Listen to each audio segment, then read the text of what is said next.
Aku yakin banget semua orang pernah disakiti atau menyakiti. Kalian juga pasti pernah dikecewakan oleh seorang yang kalian sayang. Misalnya, pacar. Tapi aku gak yakin kalau kalian pernah melakukan hal sepertiku saat kalian kecewa dengan seseorang. Aku menendang itunya pacarku sampai dia dilarikan ke rumah sakit. Hah? Apa menurut kalian aku sudah gila? Tunggu dulu. Kalian harus mendengarkan ceritaku terlebih dahulu, biar kalian tahu apakah aku memang beneran gila atau enggak. Aku akan menceritakan kenapa aku sampai melakukan hal itu, hal yang bisa membahayakan nyawa pacarku. Tapi sebelum itu, aku akan mengenalkan diriku terlebih dahulu. Hai, namaku Bila. Saat ini aku sedang berkuliah di salah satu universitas ternama di Surabaya. Kebetulan, aku lahir dan dibesarkan di Surabaya. Aku dilahirkan di tengah keluarga yang bisa dibilang kaya. Ayah dan ibuku merupakan pengusaha ternama. Makanya, rumah selalu terlihat sepi. Mereka selalu sibuk mencari uang. Ya, meskipun uang itu untukku juga. Tapi, untungnya aku punya Robby. Robby Aldino. Dia adalah satu-satunya lelaki yang bisa aku andalkan. Ya, kalian benar. Dia adalah kekasihku. Memang sih, aku dan Robby masih baru 5 bulan pacaran. Tapi aku merasa saat itu Robby adalah lelaki yang sangat baik. Belum lagi, itu adalah pertama kalinya aku berpacaran. Makanya, aku begitu menyayanginya. Selama itu juga dia selalu ada untukku. Misal, kalau rumah sepi dia selalu datang buat nemenin aku. Kita juga melakukan berbagai hal secara bersama. Saat itu dunia seperti milik kita berdua. Sampai suatu saat, tiba-tiba saat dia mulai berubah, dia mulai menjauh dariku. Belum lagi, dia sangat sulit dihubungi. Jangankan bertemu, chatku saja sudah tidak pernah dibalas. Jangankan ketemu, chatku aja udah gak pernah dibalas. Di kampus pun kita gak pernah ketemu. Kebetulan kami beda angkatan, jadi jarang banget buat sekelas. Sepulang kuliah, aku langsung pergi ke rumah Robby. Dan untungnya aku bertemu dengannya. Tapi saat bertemu, bukannya minta maaf, dia malah mutusin aku. Dia bilang, udahlah kita putus aja. Buat apa juga kita bersama, sepertinya kamu gak benar-benar sayang sama aku. Waktu itu, aku berusaha sangat keras untuk mendapatkan hatinya kembali. Bahkan, aku rela untuk memohon-mohon padanya. Setelah melihat dan mendengar permohonanku, akhirnya Robby mau melanjutkan hubungannya denganku. Dia mau kembali pacaran denganku.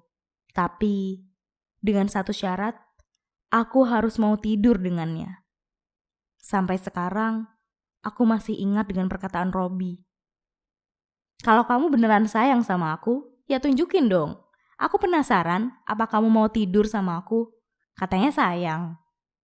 Entah apa yang ada di pikiranku saat itu, tanpa pikir panjang aku langsung mengiyakan permintaan Robby. Setelah kejadian itu, hubunganku dengan Robby semakin membaik. Kita juga semakin dekat. Rupanya keputusanku tidak salah. Kami kembali lagi seperti dulu. Rasanya aku senang bisa mendapatkan Robby kembali. Saat makan malam bersama Robby mengatakan banyak hal yang membuatku semakin yakin dengannya. Memang sih, aku dan Robby masih kuliah. Tapi gak ada salahnya kan kalau aku berpikir ke depan demi masa depan. Saking senangnya aku sampai melupakan hal terpenting, yaitu jadwal haidku. Jadwal datang bulanku. Biasanya jadwal datang bulanku jatuh pada tanggal 17 dan itu selalu rutin. Tapi ini sudah lewat seminggu dan aku belum juga mens. Saat itu juga aku langsung menelpon Robby dan menceritakan semuanya. Wajar kalau aku takut ini karena memang ini adalah pertama kalinya aku melakukan itu dengan Robby.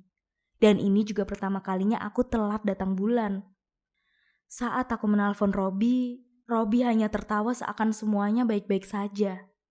Dia hanya menyarankanku untuk melakukan tes kehamilan. Tapi karena aku tidak tahu caranya, bahkan tidak tahu bagaimana aku mendapatkan tes kehamilan, jadi aku meminta dia untuk membelikan sekalian mengajariku untuk melakukannya.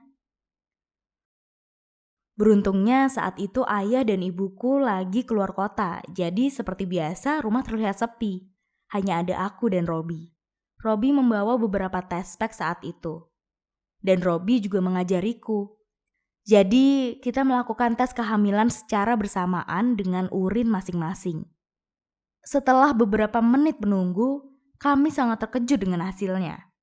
Bagaimana tidak terkejut? Hasil tes pack yang menunjukkan positif, justru tes pack Robi sedangkan punya aku negatif. Pikir kami mungkin tes packnya terbalik. Sampai kami melakukannya lebih dari 3 kali dan hasilnya sama semua. Robi positif sedangkan aku negatif. Aku bersyukur karena aku tidak hamil. Dan Robi masih saja tertawa melihat hasil tesnya. Bahkan dia sengaja selfie dengan 3 tes packnya yang menunjukkan hasil positif. Kemudian dia mengunggahnya di akun Instagramnya.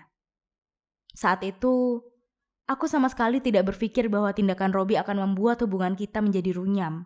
Karena pikirku, Robi hanya bersenang-senang dan melakukan hal lucu. Tapi, beberapa hari setelah Robi mengunggah postingan tersebut, mendadak Robi menjadi populer. Semakin banyak perempuan yang mendekati Robi.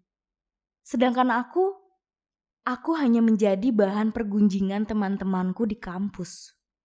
Mereka berpikir kalau aku dan Robi sudah tidur berkali-kali. Dan mereka juga berpikir kalau tes pack itu milikku. Ketika Robi menjadi lebih populer, kenapa aku malah yang dijadikan bahan omongan teman-temanku? Yang paling parah, ada beberapa perempuan yang suka menggoda Robi. Namanya Siska. Bagaimana aku tidak benci dan sakit hati sama Siska?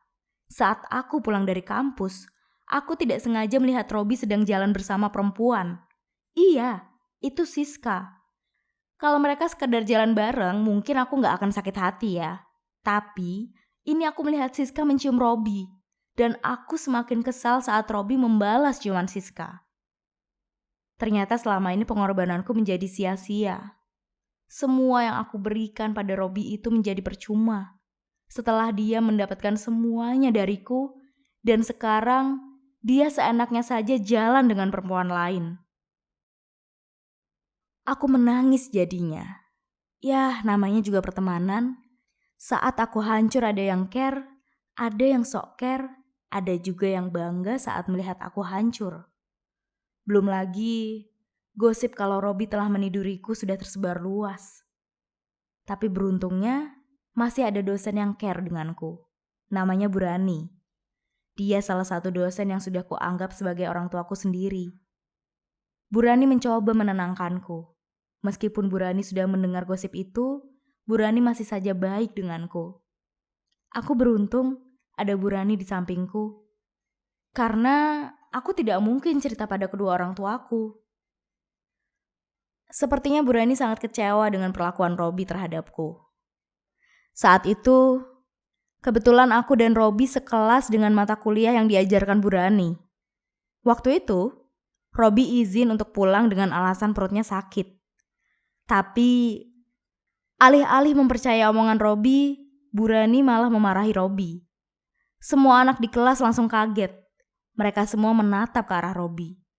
Di sana, Bu Rani juga menjelaskan tentang tes pack. Dan sejak saat itu, hampir semua temanku mulai menjauhi Robi. Dan perlahan mereka kembali padaku. Beberapa hari setelahnya, tiba-tiba Robi datang dengan membawa Siska. Saat itu juga Robi meminta putus denganku. Dia juga memamerkan Siska pacar barunya. Selingkuhannya. Saking kesalnya, tiba-tiba aku refleks menendang kemaluan Robi dengan sangat keras. Saat itu juga Robi dilarikan ke rumah sakit karena kesakitan. Aku merasa sangat puas dengan apa yang aku lakukan. Setelah kejadian itu, aku sudah tidak pernah lagi melihat Robi di kampus. Ini sudah 1 bulan Robi tidak pernah terlihat. Teman-temannya juga tidak ada yang tahu dengan kondisi Robi. Saat aku menanyakan ke Siska malah tidak mau tahu dengan kondisi Robi. Rupanya, Siska sudah lama meninggalkan Robi. Jadi, aku memutuskan untuk bertanya pada orang tuanya. Dan benar saja, ternyata selama ini Robi dirawat di rumah sakit. Dan lebih buruknya, Robi terkena kanker testikular, di mana sel-sel pada testis tumbuh secara tidak terkendali. Oleh karenanya, dia harus menjalankan operasi pengangkatan testis. Jadi, itu adalah salah satu alasan kenapa tes packnya menunjukkan hasil positif. Setelah menjalankan serangkaian operasi, akhirnya keadaan dia semakin membaik. Aku rajin menjenguknya. Kadang, aku juga membawakan makanan yang aku masak sendiri. Tapi bukan berarti aku dan Robi berpacaran kembali. Tidak. Aku hanya menganggap Robi sebagai teman. Aku tidak akan mengulangi kesalahan yang kedua kalinya. Jadi, aku tidak akan kembali pacaran dengan Robi. Apakah menurut kalian tindakanku salah? Terima kasih sudah mendengarkan ceritaku. Jangan lupa tulis jawaban kalian di kolom komentar ya. Oh ya, jangan lupa juga subscribe channel kita dan nyalakan loncengnya ya.